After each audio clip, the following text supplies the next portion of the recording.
Hello and welcome to today's episode on issues and premise liability actions involving indemnity and insurance. I'm your host, and today we'll be diving into the complexity of indemnity clauses, their implications in premise liability cases, and how insurance plays a crucial role. This lecture is based on insights that I've learned over the last 12 or 13 years dealing with these types of cases, and I'll go through what an indemnity clause is, the issues that we should be looking for, as well as discussing some real life case examples, and then what to do when you are faced with a potential indemnity issue. So let's first talk about what indemnity is. Indemnity is simply an agreement wherein one party guarantees compensation for losses or damages incurred by another. So in this context of premise liability, typically we're going to find indemnity provisions in a contractual situation. There are other types of indemnity, but most of this is going to focus on the contractual indemnity. Essentially, indemnity clauses, again, seek to transfer the loss from one party to another who, in fairness, should bear that responsibility. And broken down simply in just an example, driving back to when we were all kids and playing with toys or blocks, as opposed to a lot of kids nowadays just sitting on the iPad or iPhone and doing that and not playing with the physical toys. I'm going to draw back to my experience playing in that situation. So let's imagine you and your friend are playing a game where you have to build a big tall tower out of blocks. And let's say your friend promises that if the tower falls and makes a mess, your friend will clean it up, even if it was your turn and you accidentally knocked it over. In that type of situation, your friend is doing something called indemnity, which is simply one person promising to take care of any problems or messes that happen so the other person doesn't have to worry about it. So let's talk a little bit about the purpose and benefits of indemnity clauses. So again, the purpose, like I gave in the last example, dealing with the blocks, but let's imagine you have a car, heirloom, or other object that you just absolutely love. Well, one day your best friend wants to borrow it. But before borrowing it, the friend promises you that if they break the object or they lose it while they are utilizing it, they will fix it or get you a new one. That type of promise is like an indemnity clause. So the purpose of the indemnity clause is just to make sure that if something goes wrong while your friend is borrowing your object, you personally don't have to worry about fixing it or replacing it. Your friend has promised to take care of it. It helps you feel safe and protected, knowing that any problems that occur while your friend has it, they will take on. So really, it's just risk allocation in our terms, protecting against any type of financial losses that you may incur while some other party is involved in doing services. And it also encourages that friend or other party to exercise due diligence and safety while they are performing their activities or borrowing your objects or doing whatever they may be doing for you. Talk a little bit about types of indemnity provisions or allowances here. As I talked on earlier, most of this will deal with a contractual indemnity because that's what we're going to be dealing with mostly in premise cases. There's also a common law indemnity, which is very state specific, and then implied contractual indemnity, which again is almost somewhat of a hybrid of the contractual and common law. So that is also going to be state specific.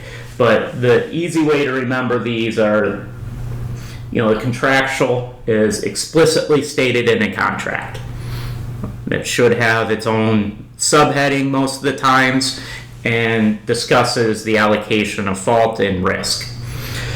The common law indemnity is, like I said, based on legal principles of fairness and equity, as opposed to being outlined in a contract, and the implied contractual indemnity is basically inferred from the relationship of the parties and the conduct of the parties. Those are the last two are the ones that you probably won't have to deal with much in your career, if at all, and you will primarily, again, be dealing with what is stated in the contract.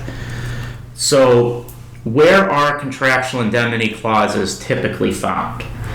Well, in the premises setting, it's going to be in leases and rental agreements. Could be in maintenance contracts, such as snow removal here in Michigan. We may be property owner, may be contracting with a snow removal company to remove snow, and they create a hazard. Well, if they create a hazard that's there, they may agree to indemnify you in those situations. So that's another example. We'll also see them a lot in construction contracts, where the general contractor will be indemnified by the sub and their work and so on. And the general may be even indemnifying the property owner as well. And then the next, we're going to deal with service contracts. Again, those deal with maybe mats that are placed out, cleaning mats that we all see at the restaurants and whatnot. And in certain situations, those may become defective or roll up and cause an individual to slip and fall, if not proper. So the service company, for any losses that arise out of the mats being in there, may agree to indemnify those individuals. So an indemnity clause requires, essentially, when you're looking at these and analyzing these, an indemnity clause basically requires you to forget everything that you have come to find out in your career as to the facts and whatnot, and all of the things that you've discovered regarding fault and the circumstances, the apportionment of liability, the comparative fault, and then begins thinking in the context of, okay, well, does that significantly matter or matter at all, because there's an indemnity provision here, and the contract between those parties is going to control what we're doing and how we're analyzing this and the facts. It's always good to have the indemnity provision up front, so that way you know exactly what you're dealing with when you're learning new facts about the case and the allocation of fault. But again, your initial focus needs to be on the contractual language within the indemnity provision. So what to do when we end up realizing, hey, we have an indemnity provision within this? There's what you can call a tender of defense rights, where, you can, if you're being indemnified by another party, you can tender your defense to that party based on, again, what the contract says. But you also have to look at and forget, well, is this fair? I don't know if this is something that, is equitable. Well, again, forget that aspect of it and rely on the indemnity provision. So in Michigan, but this is, fairly common across the United States, they're generally interpreted and applied as written by the courts. So I'm going to read this. In essence, an indemnification provision is to be construed to effectuate the intent and intentions of the parties to the contract, which is determined through a review of the contractual language as a whole, the situation of the parties, and the circumstances involved in the initiation of the contract. So the first thing the courts are going to do is look at, did they intend to have an indemnity provision? Then they're going to look at, did they intend to have an indemnity provision and agree to indemnification in this circumstance? They may use the rest of the contract to determine the indemnity provision. So focusing solely at first about the intent of the parties to the contract is something you need to look at. And then we are looking at maybe the rest of the contract language to see the situations and what the parties' duties were and the circumstances that led to this occurrence. So we need to take all those in context, but again, they are generally going to be interpreted and applied as written. So when you get the indemnity provision, we'll go through this a little bit, what to look for. So the first and most important thing is determine the parties who agreed to this, the contracting parties. Let's figure that out first. Then we can look at the temporal scope or the time period in which the agreement is applicable. So what we're looking at is, did this occur similar to an insurance policy? Did this occur within the policy period, or did it occur at some point outside the policy issue? And this can be somewhat complicated because a lot of issues may have occurred within the time period, but they didn't effectuate until much later on. For example, like maybe a construction site where a subcontractor was subbed in to do concrete work. They complete the building, and the concrete work looks good at first, but begins breaking down after 6 months or a year, not withholding. Well, you got to look back at when they did the concrete work, or maybe someone slips and falls on the concrete because it's too slick.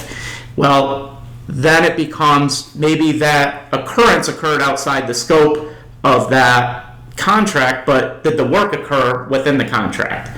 And that's where it can get a little complicated. So it's very good to know the time periods. What I do is typically create like a timeline, and I box out the policy period, and we look from that perspective. And then finally, again, very similar to step one, we're looking at the parties and determining who the indemnity is and indemnitor is. And, really just think of the indemnity as somebody that is seeking the protection. Or the indemnitor means that is the party that is protecting the indemnity and holding and agrees to take on the responsibility. So you need to know those two. And again, if you get confused while you're looking at the contract, just look it up. You can Google it, and it should do that. But what I do is I figure out who each of these is, and then I write the parties' names into that provision, because sometimes these provisions are poorly drafted or very complex. So I write the names of the parties in there under the specific terms, so that way it reads appropriately and you're not getting mixed up in your head there and not confusing yourself. So let's talk about how I touched on this a little bit earlier, but let's talk about how indemnity provisions apply in premise liabilities cases. So in Michigan, what we have to know is there's two separate claims that could arise out of a premises case. One is you'll typically see they'll file a count. The plaintiff will file a count for negligence, and then the second count will be a premise liability action. So what you need to look at is only one of those is likely the correct count if it's being applied against the same party. And what you're looking at is, did plaintiff's injury occur because of a condition on the land, or did it occur because of some type of conduct? If it occurred on the condition of the land, or as a result of the condition on the land, then your case is going to sound in premises. And that even occurs if someone created the condition on the land. So, for example, going back to the concrete, if someone was to spill water or food onto the floor, well, that's going to arise on a condition on the land because you slipped and fell on the water or the food, and that is a condition on the land. So we're going to talk a little bit here about the impact that indemnity provisions have on-premise liability cases. And what we'll do is go through some example scenarios. These are loosely based on real examples that I'm dealing with more recently or still going on. So these will be loosely based on something, so you can formulate how to analyze in those situations. First off, when we're looking at when we're looking at the indemnity provision, we need to look at, again, is this provision a broad or narrow provision? And one of the key ways to doing that is looking at the terms. So the terms in the agreement will probably be telling as to whether or not the provision is broad or narrow. Again, the terms any and all, the courts have said any and all means any and all. You would be surprised at how much that is argued, but any and all means any and all. And they're broadly stated, again, related to, rising from, direct or indirect. Those are all going to be broad types of provisions. The narrow provisions are going to have some type of narrow scope, like directly attributable, solely resulting from, directly related to. And so that's one of the first things when you're looking at those, when you're then going to apply it, it's, again, what type of provision are we applying it? Is it going to apply to almost everything, or is it only going to apply to a certain portion? So in this real life example, we talked a little bit about how this can occur on construction sites. Think of a situation where a premise owner is having demolition done on their building, and they hire a general contractor to come in. The general contractor says, we'll take responsibility for this, we'll indemnify you for anything that goes wrong on this and whatnot by any of the subs. Very common occurrence. So then one of the subcontractors for the general is injured on the property due to unsafe conditions or the demolition work itself. That will allow the property owner to be indemnified and for any of their issues, because they were no longer they weren't there, they weren't creating any of the conditions, they weren't really in possession. So the general contractor, so even if the property owner is sued, the property owner can then seek indemnity against the general contractor under that contract agreement. And the outcome would be the construction company is held responsible for compensating the injured worker, even though the unsafe conditions were partially due to the property owner's negligence, as long as it's not the sole. The indemnity clause protects the property owner from financial liability. So even if the conditions and the building's dilapidated, the property owner didn't keep it up, the general is still going to be on the hook for the property owner's negligence or terrible conditions of their property. Another common example where this is going to come up is a slip and fall at some type of store or restaurant. I'm sure you guys have all seen that. But the customer slips and falls, while they're going into a retail store because the floor is wet. Well, there will be an indemnity clause typically between the property owner, who is the company operating the mall, and that retail store, where the retail store indemnifies the mall for any things that happen within their scope of their premises. And it should be, unless it's all the mall's fault, solely arising from the mall's negligence, the mall could still be partially responsible, but the retail store is on the hook. So think of it maybe like the water occurred, due to a leaky roof or something.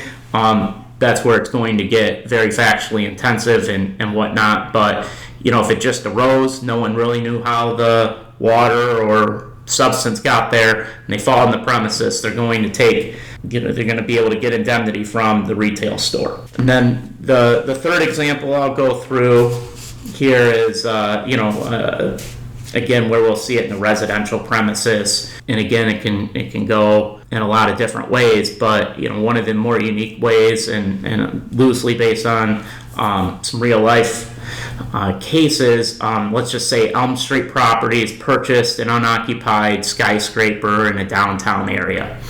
And the intent of the purchase was to remodel this premises and build it back up to, have retail stores and hotel in the downtown area. Well, an advertising company comes along and says, hey, we'd like to lease the side of the premises while you're fixing this place up to do one of those wall advertisements that we all see in the downtowns, in the big cities.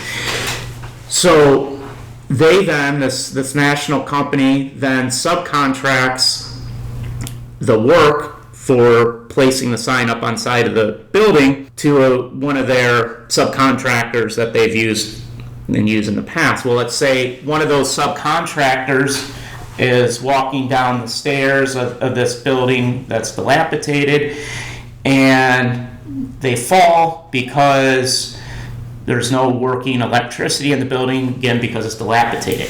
Well, the lease includes an indemnity clause where the national advertising company agreed to indemnify the property owner for any and all claims arising from the advertising company's activities. So in that situation, even though the property owner has this dilapidated building that lacks lights and whatnot, the outdoor company has agreed to take on all the losses, so that way they could enter into the lease and hang the sign, because the property owner knows, hey, this is a dilapidated building, so does the outdoor company, and we don't plan on renting it out, but if you want to, you can, and you're going to take responsibility if something happens there. And that's another example of how we can run into these, and they can get somewhat complicated, but again, referring back to the contract, referring back to the parties and the time frame in which the contract applies will help keep you organized, and building that timeline is good. So next I'm going to talk a little bit about here is what to do if you are being indemnified and how to tender the defense. So let's say you're insured or you are being indemnified by another party.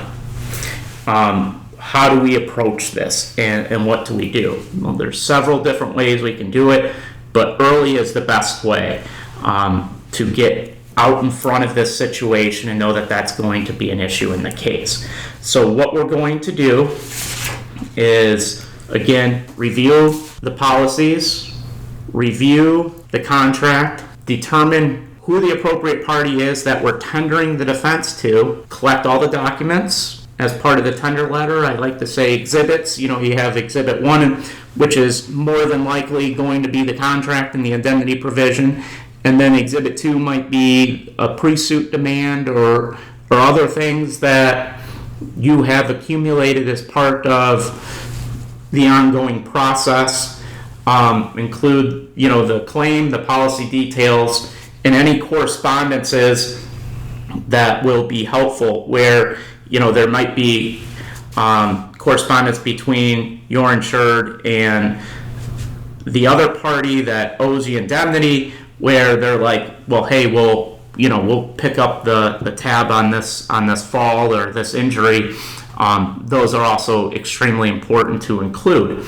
So what you want to do is break it down and write it out in a letter to the other party or their insurance company to let them know, hey, I'm tendering this defense over to you, and here's the reasons why.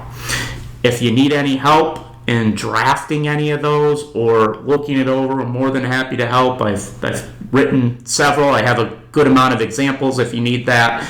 As a starting point, feel free to reach out at any point, email or give me a call, and I can assist you with that. The other thing then is, after you send it either through snail mail or via email, you want to follow up with the other party within or close to the time frame in which you gave them to respond. Typically, I like to give them 10 to 14 days. It allows them to collect their thoughts, because if you give them 1 or 2 days, they're just going to say, I haven't wrapped my head around this. So I like to give them, keep it short, but also request a response within that 10 to 14 day range, and make sure that they're going to comply. I'd follow up with them if they don't have a response or confirmation of receipt, just to make sure that they have it and that they're looking at it, because you don't want this to drag on too long. And again,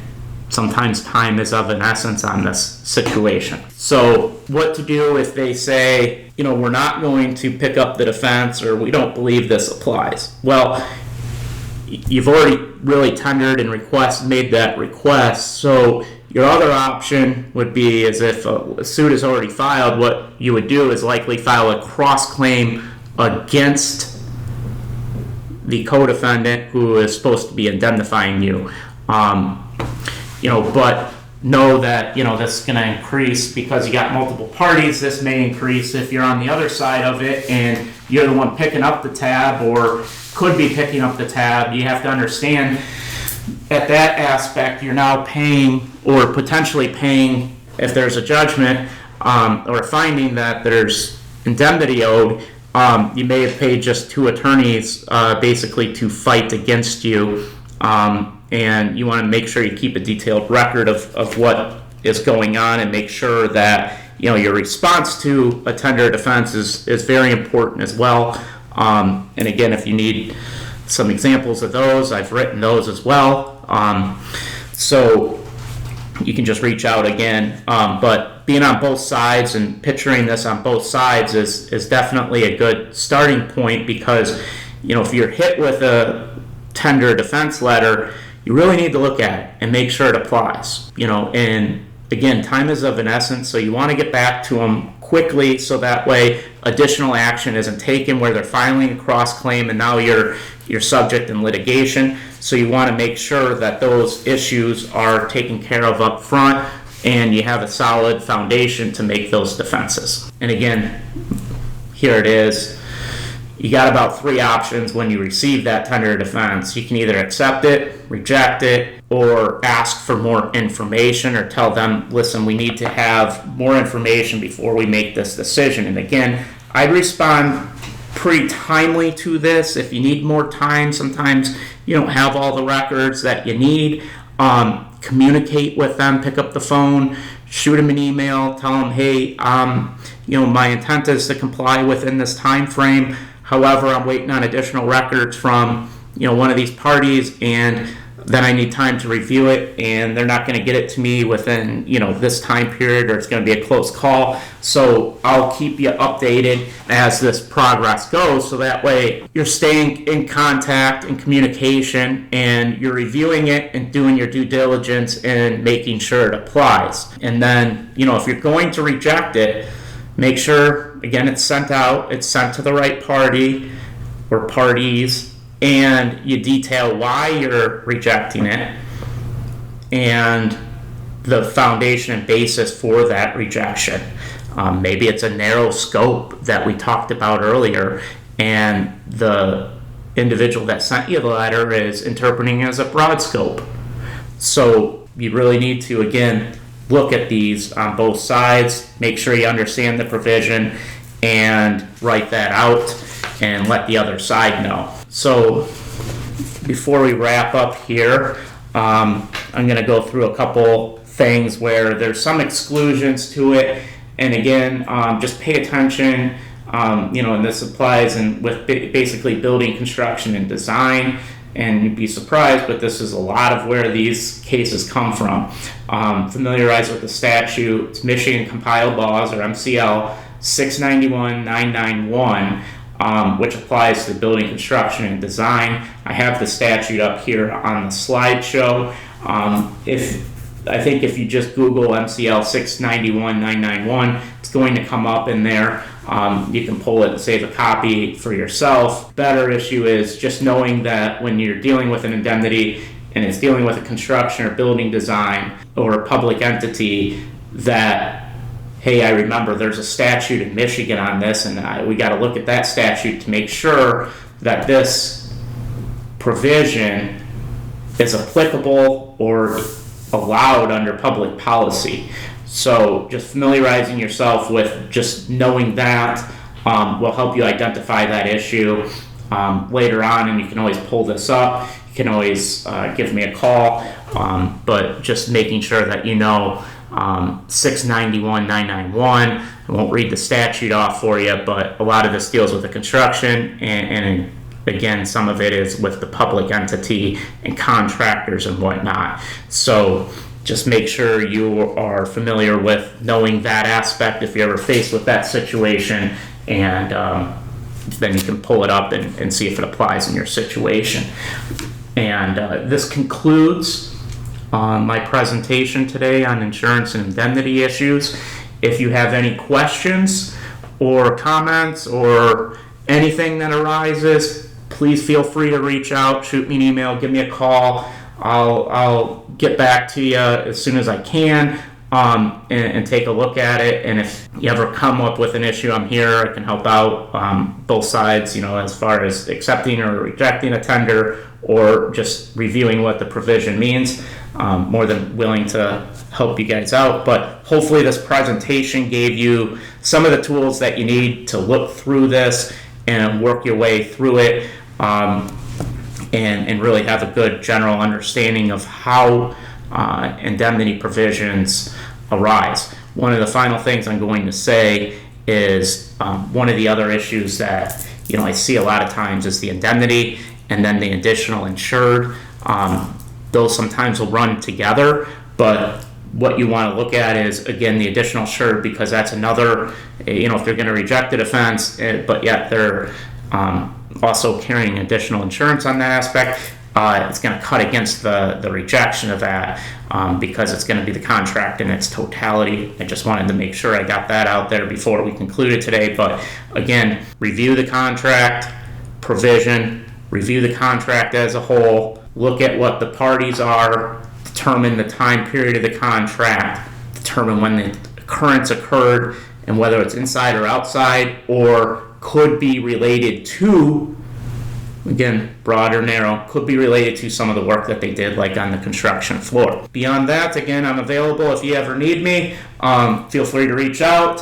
Thanks for joining today's episode. My name is Matthew Consolo. I'm a senior partner over at Seacrest Wardle, and I again appreciate your appearance and attending this seminar.